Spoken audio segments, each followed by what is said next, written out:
ein letztes Mal tanken. Wir sind weg von der Unterkunft. Und Aber das kriegen die nicht auf Reihe, ne? Seit gestern Mittag läuft das EC-Cash-System nicht. ja, genau. Und Bargeld war angesagt hier bei dieser Tanke. Unsere zwei hatten gestern noch ihr ganzes Bargeld ausgegeben, nach dem Motto, dann sind wir den Krempel los. Und zack. Die wollten uns ja selber schon Geld geben. Und jetzt geht's gleich in Richtung Edinburgh, Jedburgh und dann Newcastle. Und dann geht's gleich weiter.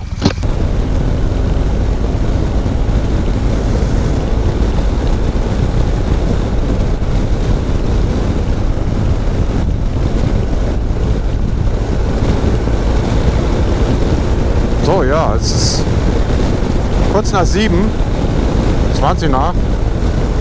Und wie eben schon gesagt, nächster Stopp geplant, um was zu essen, Pause zu machen, zu tanken, ist Jedburgh. Sind glaube ich 250 Kilometer. In der Hoffnung, dass wir heute keinen Stau haben, keine Straßensperrung wie bei der Anfahrt, weil da hat es uns schon gelangt. Ja, wie immer ein Fazit zu ziehen der 14 Tage. Eine ruhige Anfahrt, sowohl durch Deutschland als auch durch Holland, außer dass wir in Deutschland gleich am Anfang richtig einen abgekriegt haben. 20 Minuten Starkregen, das war vom Feinsten. Wir hatten dann ein nettes Hotel gefunden für eine Zwischenübernachtung. Das kann man wirklich empfehlen, insbesondere dann, wenn man mit dem Motorrad unterwegs ist und so ein bisschen Bedenken hat, dass sie sicher stehen. Also dieses Hotel in der Nähe von Apeldoorn kann man empfehlen, hat eine Tiefgarage, die nichts kostet. Die Zimmer waren okay, das Essen war sehr, sehr gut und das war sehr ruhig da, es liegt im Wald. Und da haben wir uns mit den beiden schon mal getroffen. Ja, Fähre war völlig unkompliziert. Ich habe mit viel, viel mehr Motorrädern gerechnet. Wir waren letztlich also wir zwei hier waren Fahrzeug Nummer 2 im Schiff. Wir hatten uns, um das nicht zu vergessen, vorher mit Ralf von Elke getroffen. Ja, wir hatten uns entschieden, kein Buffet zu buchen, kein Frühstück zu buchen. Das hat aber auch so geklappt, weil auf den Schiffen ist ein Starbucks, das reicht in dem Moment. Pfeift man sich halt so einen Keks oder ein Schokocroissant rein. Der Kaffee ist auch in Ordnung. Weil diese Buffets, die hauen immer gleich ein Loch in die Reisekasse. Also ich würde empfehlen, das vorher nicht zu buchen, auch wenn es dann vor Ort ein bisschen teurer wird. Aber es ist letztlich abhängig auch vom Seegang, vom Wind, wie man so eine Schiffspassage verträgt. Die Erfahrung haben wir schon gemacht.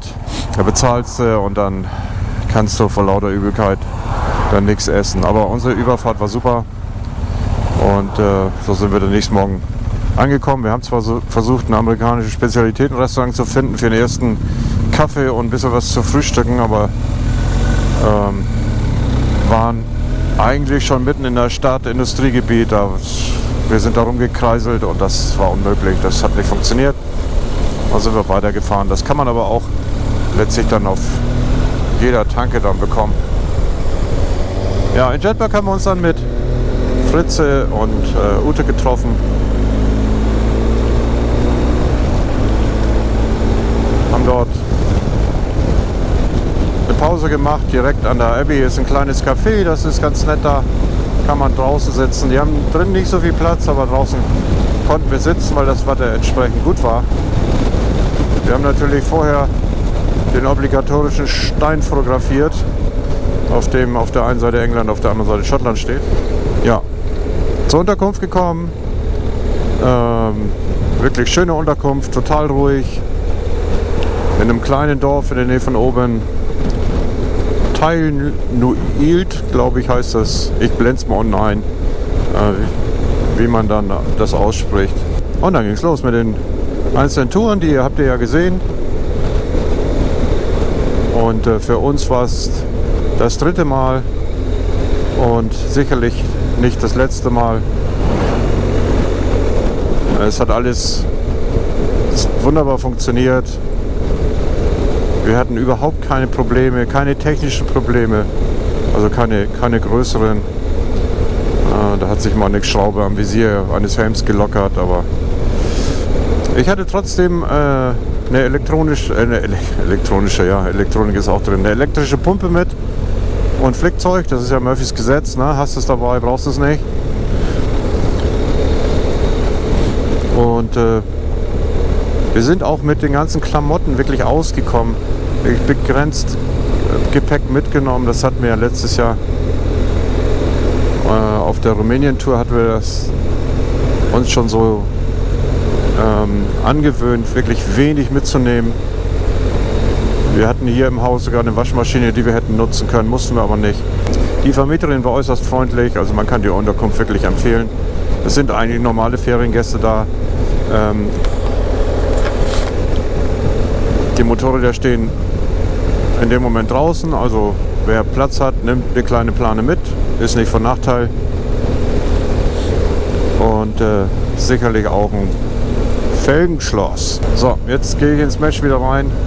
War gerade mein Mesh aus, als der Stein auf der Straße lag. Ja, meins auch. Aber wir haben ja katzengleiche Reaktionszeiten. Ja, nicht ganz, aber annähernd. Ist nicht von Nachteil.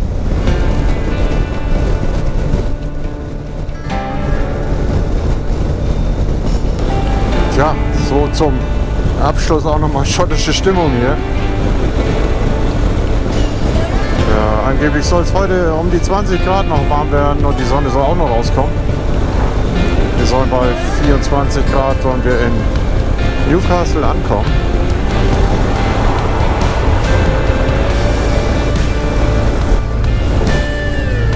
Achtung von hinten. Schon gesehen, danke.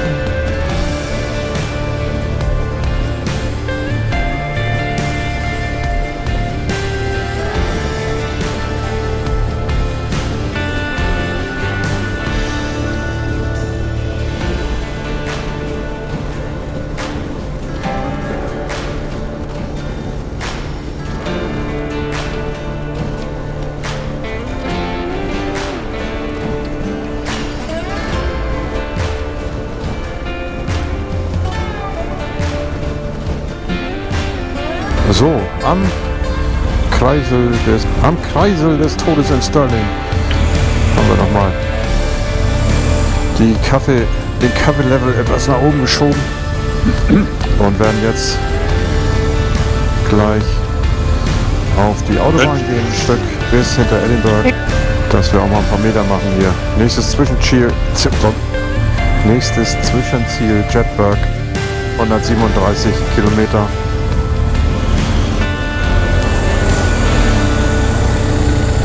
Jedburgh 137 Kilometer. Ja. Es wird jetzt zunehmend flacher, das Land. Das war's dann mit Schottland. Soweit. Ja, ein Stückchen Autobahn. Jetzt sind wir mal ein paar Kilometer weg. Um Edinburgh herum.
Ja, wir sind schon ein ganzes Stück hinter Edinburgh jetzt. In der Region Scottish Borders. Also wir nähern uns England. Haben noch knapp 50 Kilometer bis Jedburgh. Eben sah das wirklich so aus um Edinburgh herum, dass anfängt zu regnen. Es waren noch elektronische Warntafeln zu sehen, die vor Starkregen gewarnt haben. Aber das war gar nichts. Ja, hier oben ist die Energiewende auch angekommen.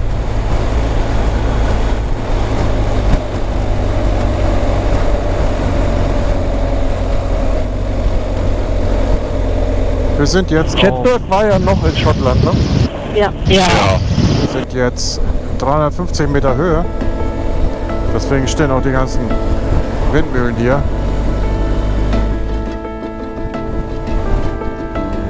Auch eine schöne Landschaft.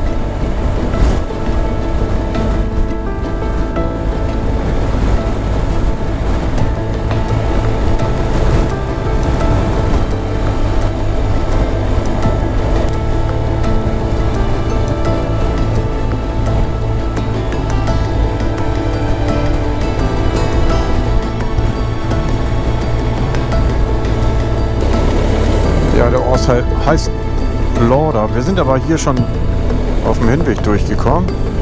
Ich kann mich an die Kreuzung erinnern. Ist zwar niedlich, irgendwie.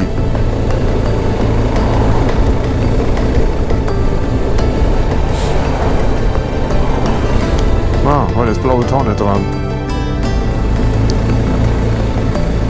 So, wir haben es erstmal geschafft. Also immerhin haben wir schon fast wir haben über 2/3 schon geschafft.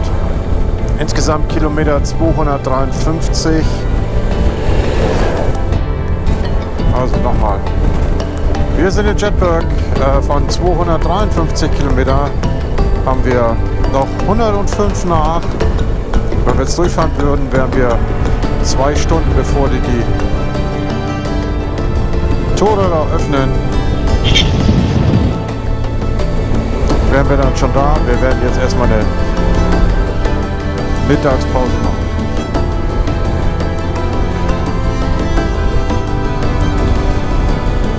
Und uns auch schon mal ein bisschen eindecken für heute Abend.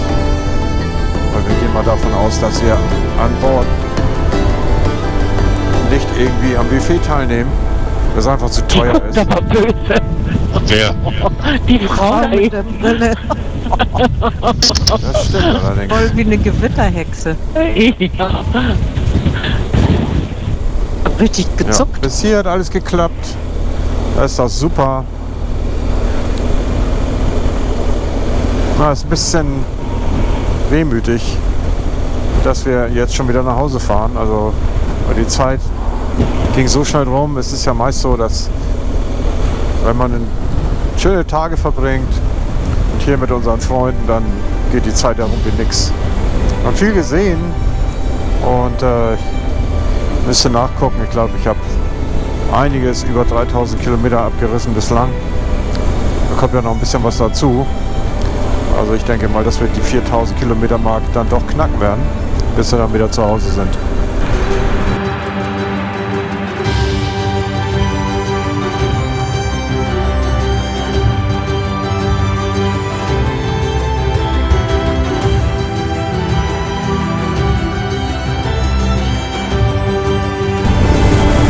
Oh, hier pfeift es ja ganz schön, du. So. Ein paar letzte Bilder und gut gegessen in Jedburgh. Wir sind bei 97 Kilometern bis nach Newcastle. Soweit angekommen. Jetzt werden wir gleich nochmal halten an der Grenze England-Schottland. Mal sehen, ob wir da noch irgendwie Bilder machen. Schauen wir mal.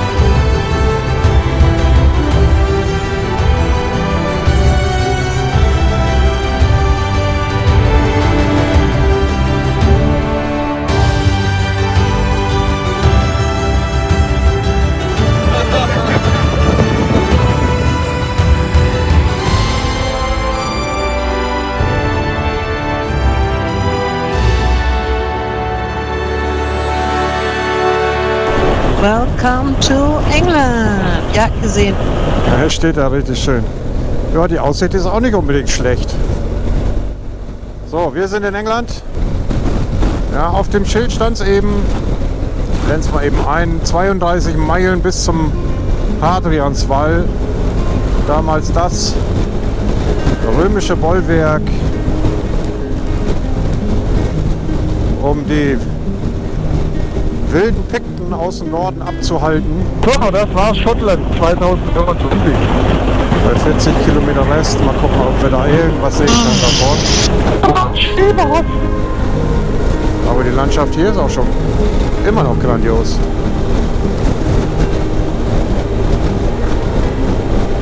Jetzt haben wir uns noch 80 Kilometer nach Newcastle zum Hafen.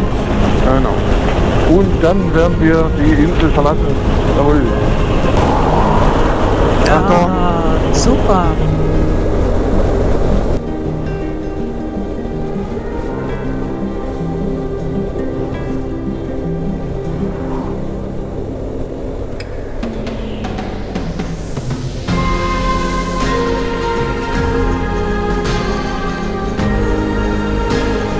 Der hat nur angezeigt, dass er überholt, ne? Ja.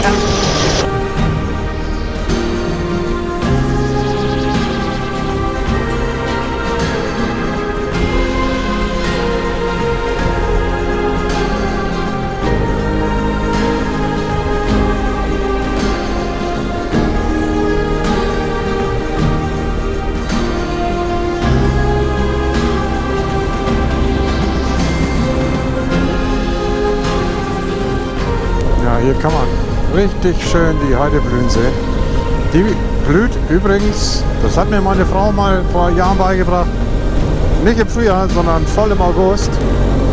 Also als Fazit haben wir auch wirklich erkannt, dass wir überhaupt keine oder fast keine Probleme mit diesen Schweinemücken hatten, also diesen sogenannten Midges.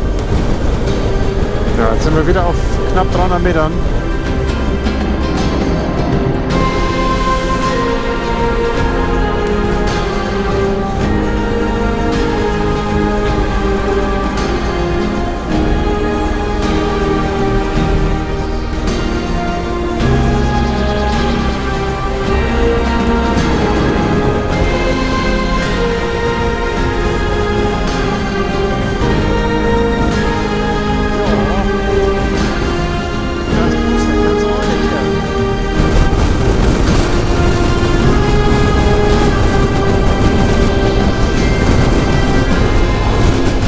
Er hat was von ruhiger See gesagt. Ja, ja, genau. Aber der Wind soll heute Abend wieder weg sein. Ja, toll. Aber das tut auch schon Ist schon wieder. Echo.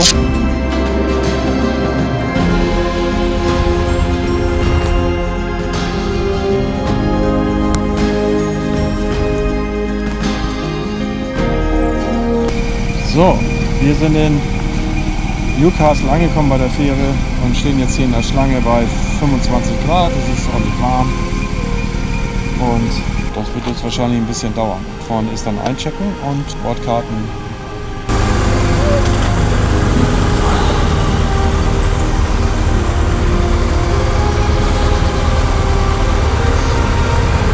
Die Rendsburger, du.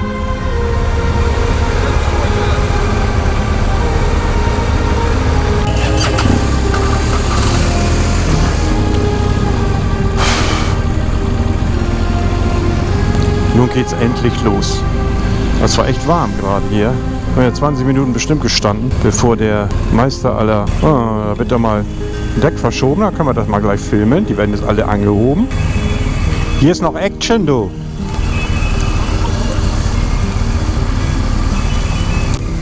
Ja, ich sehe es ja, Schatzi.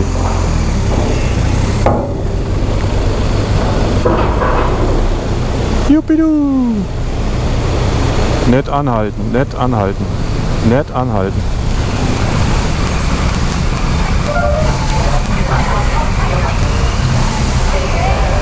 Sag ich doch.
ich so komisch aussehe, hat seinen Grund. Wir sind jetzt eben eine halbe Stunde, dreiviertel Stunde standen wir im Schiff bei 28 Grad. Dann Zollkontrolle, die Sonne brennt runter hier schon, aber wir haben einen gebührenden Abschluss und pfeifen uns morgens zum Frühstück. Kalamaris. Kibbeling rein. Die anderen beiden sind auch da und weiter geht's. So. Die Helmkamera war leer. Die 360er war voll. Beim Rausfahren aus dem Schiff. Insofern gibt es davon keine Aufnahme, ist auch nicht so schlimm. Wir waren danach noch lecker frühstücken. Es gab Kibbeling zum Abschied. Und jetzt haben wir uns eben alle voneinander noch getrennt. Fritz und Ute waren vorher schon losgefahren, die haben Termine zu Hause. Und wir machen uns jetzt auf den Weg an der Nordseeküste entlang, fahren nachher übers Eiselmeer, Groningen, Oldenburg, Bremen und dann nach Hause. Meistens wird es Autobahn sein, insofern wird da nicht mehr viel kommen. Hier riecht es nach Salzwasser. Das liegt daran, dass links die Nordsee ist. Und wir fahren jetzt gerade, guck mal, alte Bunkeranlagen hier noch. Wir fahren jetzt gerade über den Damm vom Eiselmeer. Ja, rechts das Eiselmeer. Das heißt nicht umsonst so, weil es echt riesig groß ist.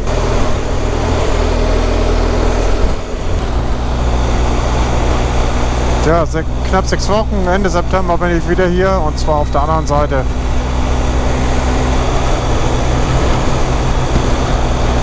Dann hoffentlich mit etwas mehr Wind als jetzt hier ist.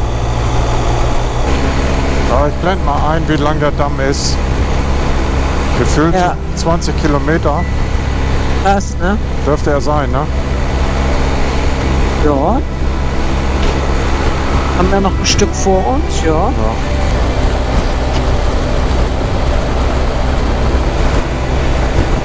So, das war es. Wir sind gerade an unserem Ortsschild vorbeigefahren. Mal eben gucken, wie es ausgegangen ist. Also ich habe jetzt noch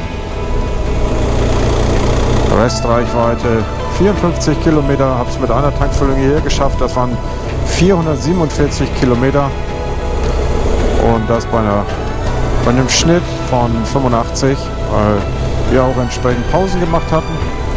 Ja, dann hatten wir vor Bremen noch einen Mega-Stau von 10 Kilometern, aber da sind wir echt durchgefiltert.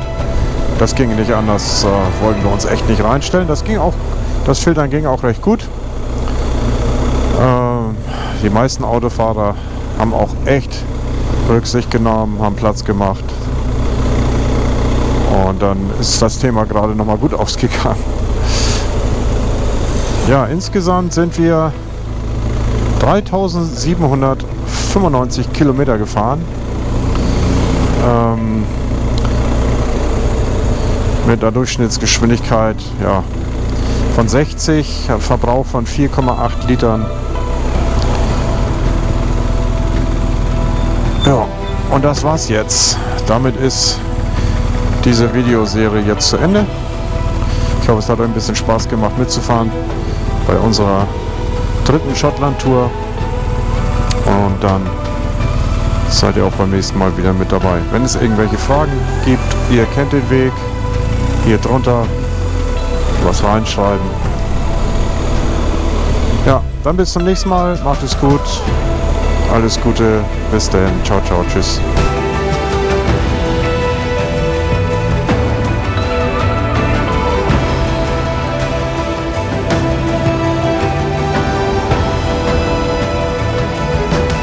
So, wir sind mitten in Obe und ich zeige euch jetzt mal ein paar Touristen, die hier so rumlaufen. Guck mal. Ich will einige Sachen einfach nicht.